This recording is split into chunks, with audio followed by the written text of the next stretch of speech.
Então, Bruno, essa pergunta que você fez da cessão que ocorreu no ano 2020 entre o banco BTG Pactual e o Banco do Brasil, que ela foi, se não me falha a memória, nessa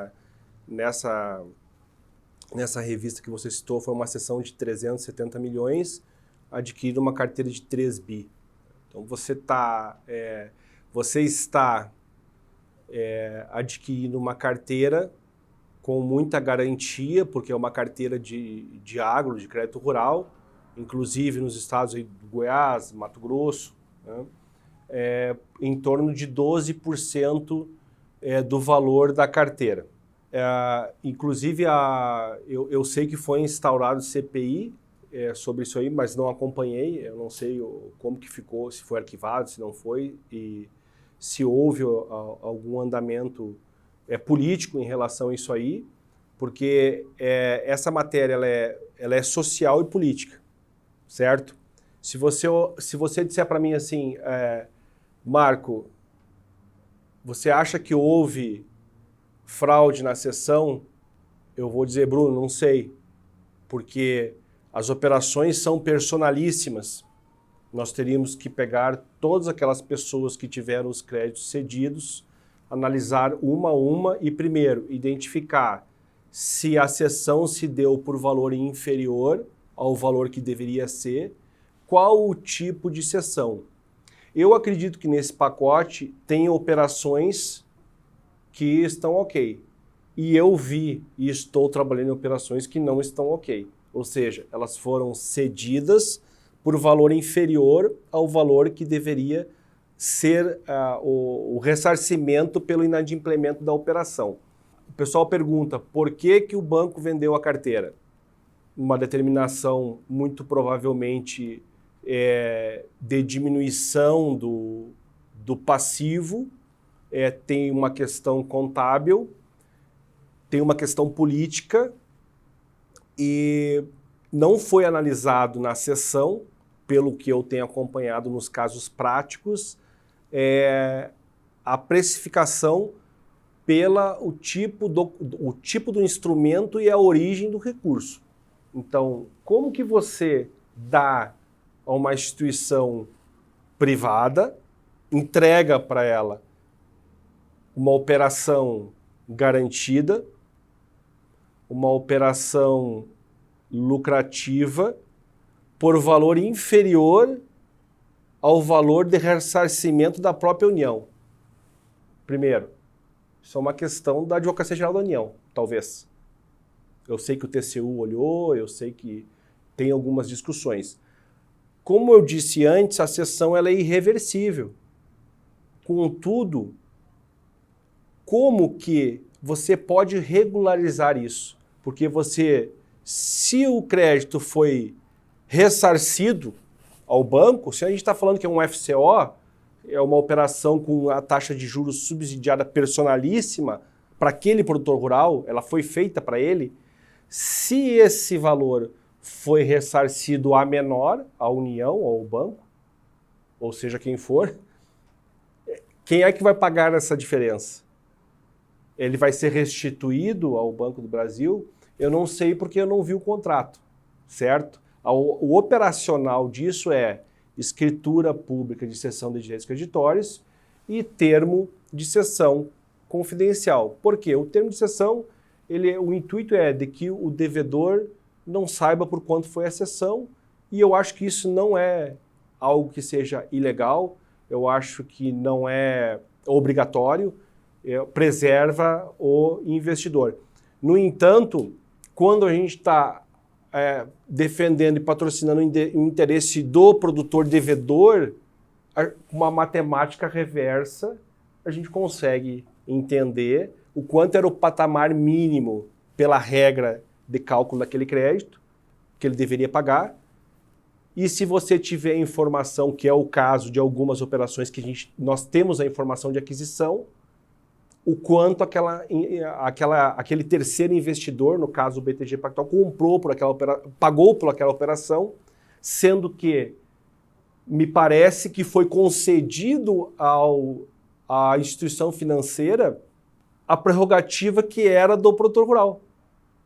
Então, se houve lá até 31 de dezembro do ano passado uma concessão de desconto de liquidação da FCO, por exemplo, com um abatimento de 90%, era porque esse desconto ele era personalíssimo ao produtor rural e não ao investidor. Então, nesse caso, no caso concreto, em algumas análises que nós estamos fazendo e patrocinando a defesa, antes mesmo da discussão sobre o pós-cessão, é necessário que haja uma denúncia junto ao Banco Central para que as autoridades competentes, os órgãos fiscalizadores, digam: ok, para onde foi o dinheiro? Porque a União, eu lesei um banco com um de controle público.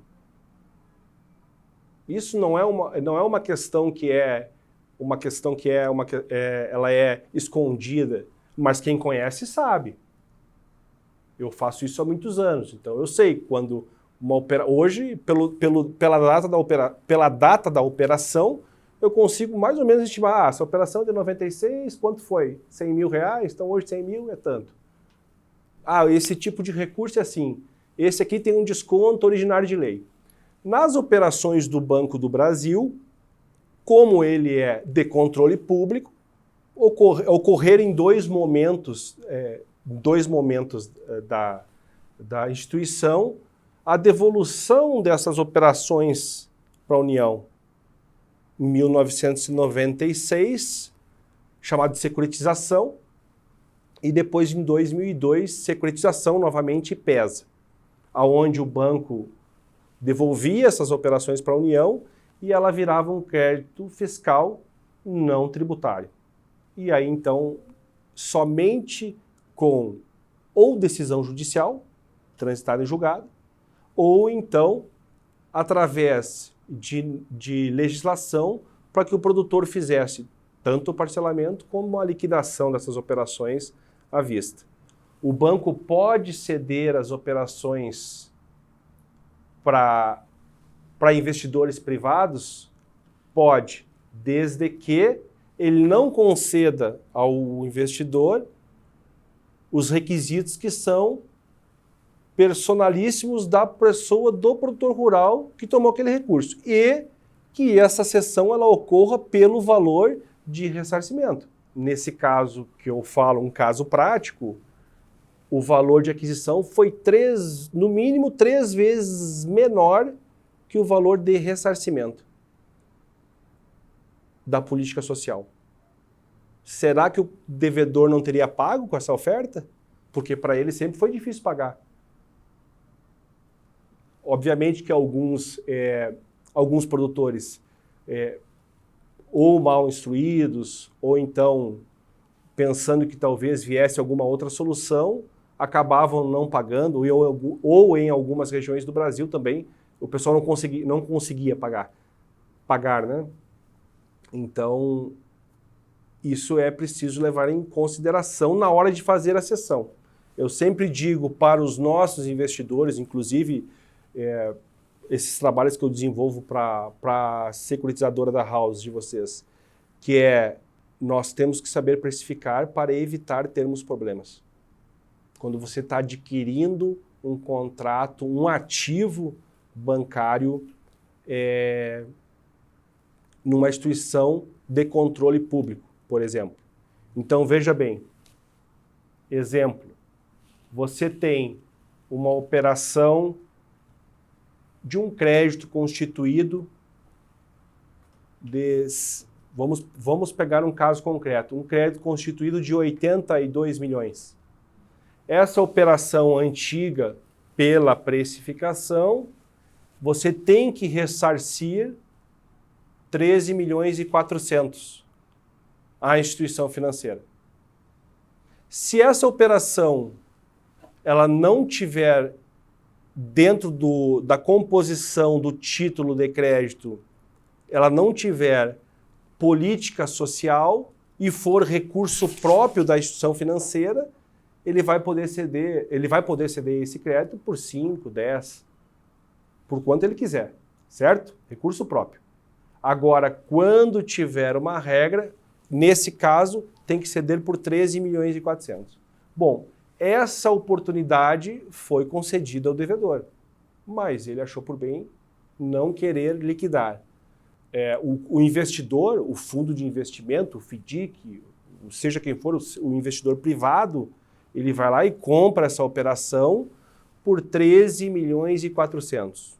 Ou seja, você está comprando um crédito judicializado, com garantia hipotecária, esgotado as análises de debates de correção, de juros, os embargos de terceiro, o crédito está constituído com essa garantia. E essa garantia vale 150 milhões, certo? Então, em tese, você está comprando um ativo imobiliário rural de 80 milhões por 13 milhões e 400 com uma garantia de 150 milhões. Quando você faz essa aquisição, você vai analisar se o devedor não tem créditos preferenciais ou não tem muitos credores, porque uma vez tendo muitos débitos, o risco de RJ, de recuperação judicial, é grande, o que para nós é um balizador na aquisição. Quando há muitos credores na aquisição de um crédito, a gente procura não fazê-lo ou fazê-lo de forma que a gente consiga comprar mais de um crédito. E aí, então, buscar ao máximo possível receber o valor do crédito ou então fazer, quando o valor da propriedade equivale ao valor do crédito, fazer a adjudicação judicial ou então, quando isso não alcança, geralmente não alcança, porque as propriedades elas valorizaram muito, então não alcança, via de regra não alcança. Você leva essa propriedade à asta pública e na asta pública, no segundo leilão, você lança o crédito que você comprou. Eu comprei 80 milhões por 14 milhões e 300 e na asta pública eu levo o imóvel a leilão a partir de 50% do imóvel e lanço esse crédito como pagamento do leilão. Se tiver outro lançador, lançar mais, você lança até o limite dos 80 milhões. Se tiver alguém que lance mais que 80 milhões e você achar que é interessante, porque gastou apenas 14 milhões para comprar 80, você pode lançar enquanto durar o leilão. Feito isso, lavra-se o auto de arrematação com o lance do crédito adquirido e complementações, se for o caso. Paga as custas do leiloeiro e depois leva o auto de arrematação para a averbação, sai a carta de arrematação, vai passar a ser o proprietário do imóvel e depois vai ter então que fazer a emissão na posse.